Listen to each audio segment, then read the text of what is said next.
Hello. Let me tell you about the night my taxi cab driver saved me.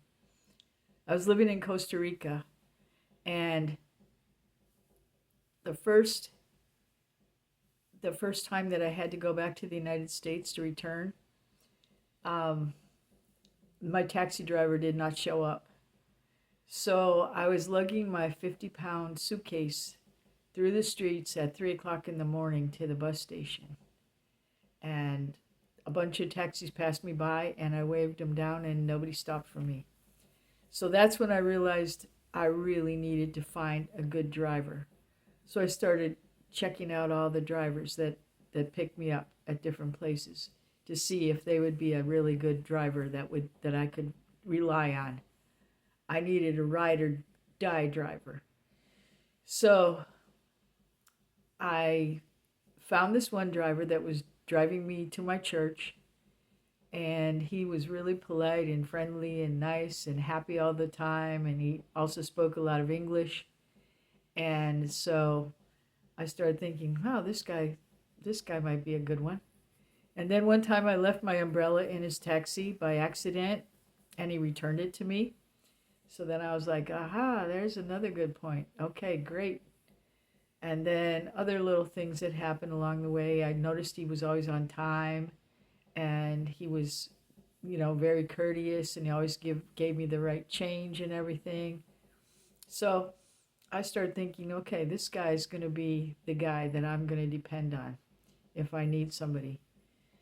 So one night I was in my little cabin, and all of a sudden I got this terrible pain in my stomach, and I was doubled over, and I'd had it before, so I was pretty sure it was kidney stones. So I was on the floor, and I was like, "Oh my gosh, I this is horrible. I can't take this. I can't take this." So I decided to call Randall, the taxi driver.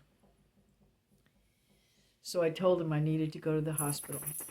So I realized that there was a gate up at the top of the hill that I had to open for him to get in. And I thought, how am I going to get to the gate to open it? And I had a little um, remote control opener, so I had to get in line with it in order to open the gate.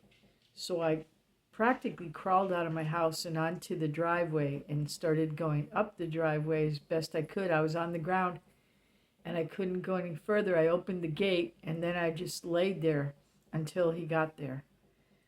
And so when he got there, he helped me into what wasn't even his taxi, because somebody else was using his taxi at that time. So he had brought his own personal car over to get me. So he put me in the car, and we drove to the hospital, and then he helped me get inside, and he went into the check-in, and he's the one that signed me in because I couldn't even stand up. So from there, he left, and then I went back in, and I had to go through all these tests and everything, and I had to get IVs and so on. And so it turned out I was okay, and I was able to leave the hospital after a while. Um, and then when I went outside the hospital, there was another taxi out there, and all I had to do was get into it and tell him where to go back to my house, and then I was going to be fine. So that's what I did. Well, anyway, um, Randall had other adventures that he went on with other friends of mine involving the hospital too. And so one day I got a call from him. He goes, Debbie, where are you? And I said, I'm in town right now. And he goes, I said, I'm about to get on the bus. And I go, what's up?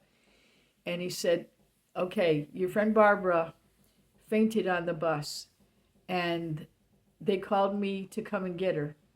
So I'm going to get her, and then I want you to meet me at the emergency room because she's going to need a translator because you can speak Spanish. So I said, great. So he said, meet me at the emergency room door. So I did. And when I got there, Randall pulled up, and then he said, she's got 3 bags of groceries here. And I said, well, I have a friend that lives like about 3 blocks away from here.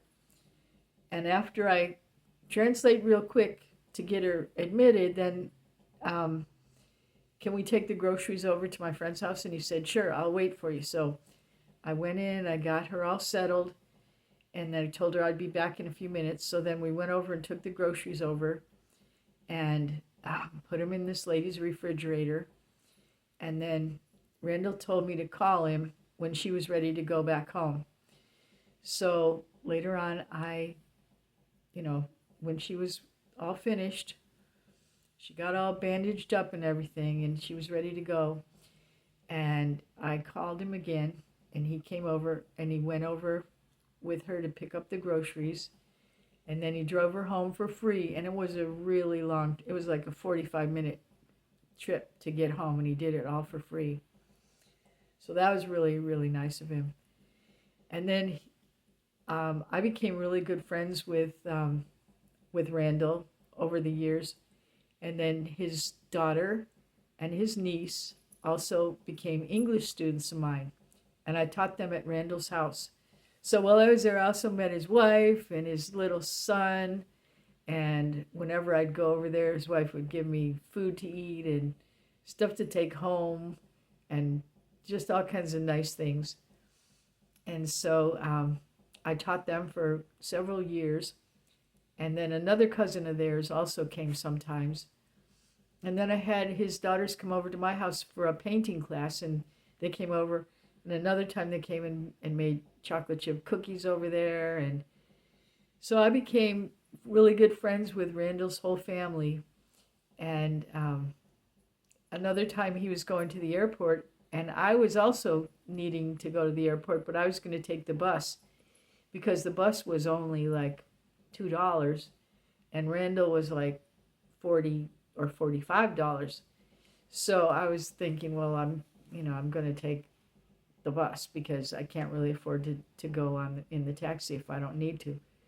So I saw Randall, and he said, I'm going to go to the airport tonight to get some expats. And I said, well, coincidentally, I'm going to the airport too.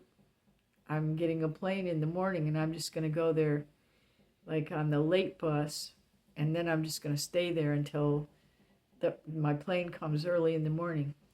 So he goes, well, if you want to come with me, I'm going to a party at my family's house, another family member of mine.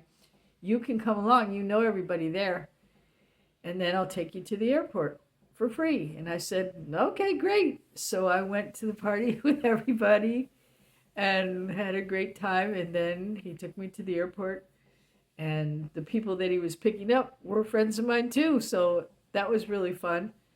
But I never thought that my taxi driver was going to be my hero too, and maybe save my life, but he was. Sometimes heroes don't wear capes, they drive taxis.